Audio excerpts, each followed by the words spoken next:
Today, Jesus does not ask how much we understand, but how open our hearts are.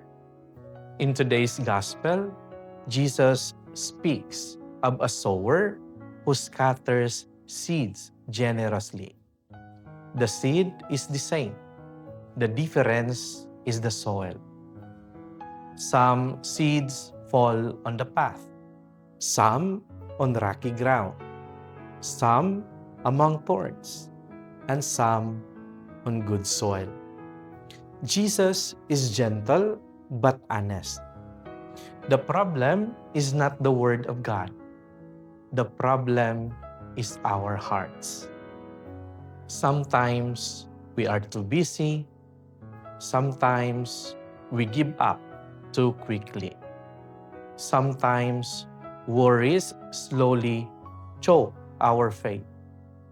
But Jesus keeps sowing again and again because He has not given up on us.